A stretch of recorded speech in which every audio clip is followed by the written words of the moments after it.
65일간의 봉쇄가 해제되고 지난 6월 1일부터 도시 정상화에 나선 중국 상하이시가 최근 감염자가 다시 나오자 또 다시 기습 봉쇄를 해 논란을 가중시키고 있습니다. 중국 공산당은 각종 정치적 일간지와 인터넷을 통해 코로나 대응에 자화자찬을 아끼지 않고 있는데요. 인민일보는 중화인민공화국의 일간지로 중국 공산당의 정책과 이념을 전파, 홍보, 선전하는 공산당 기관지입니다. 계열 매체로서 환구시보를 비롯한 29개의 미디어 및 51개의 계열사를 갖추고 있습니다.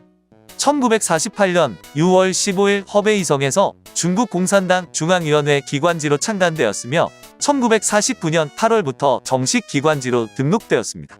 1997년에는 인터넷 뉴스이자 포털 사이트인 인민망을 설립했으며 이를 증권거래소에 상장시켰습니다.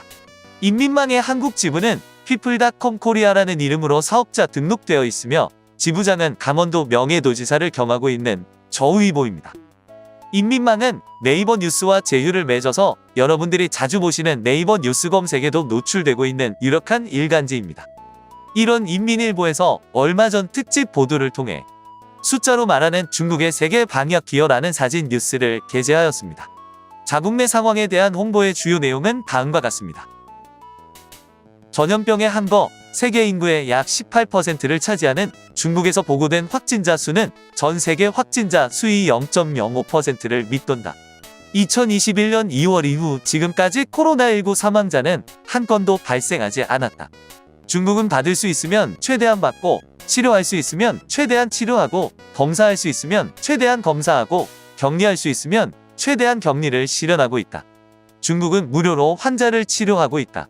2021년 6월 말까지 전국 코로나19 확진 입원 환자가 결환한 총 의료 비용은 한화 약 5,289억, 의료보험 부담금은 약 16억 위안, 따라서 확진자 평균 의료 비용은 약 2만 위안으로 환자의 의료 비용은 국가가 거의 전액 부담했다. 12월 25일까지 중국 코로나19 백신 접종 수는 27억 5천만 회분을 넘고 전 과정 접종 완료자 수가 12억 명을 넘으며 중국 백신 접종률 80% 이상을 달성했다. 11월 29일까지 중국 60세 이상 노년층 코로나19 백신 접종자 수는 2억 1,517만 9천 명이고 그중 전 과정 접종 완료자 수는 2억 631만 7천 명이다. 앞서와 같이 자국의 방역에 대하여 대대적으로 선전하고 있는데요.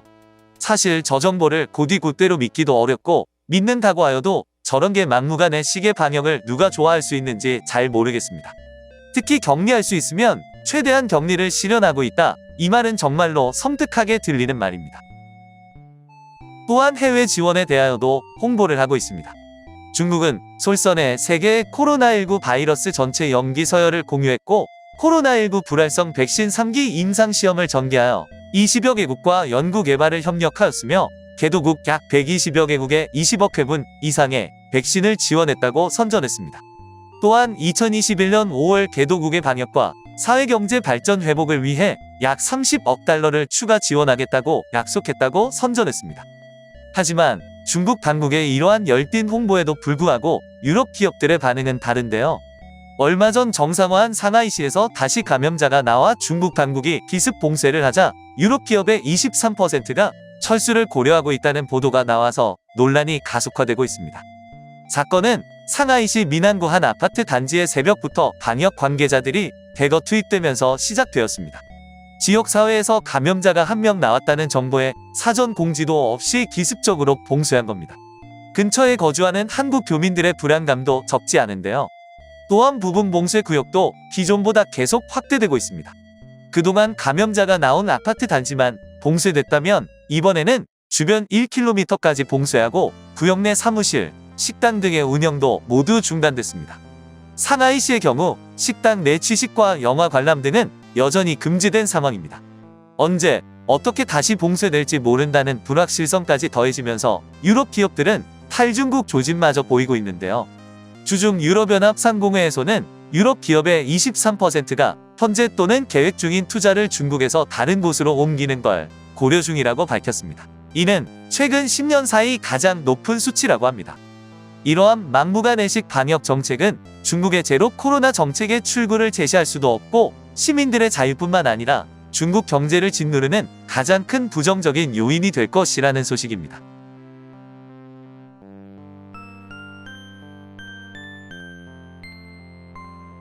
이상 류익남이었습니다. 여러분의 구독, 알람은 여러분을 즐겁게 해드리는 원동력입니다. 감사합니다.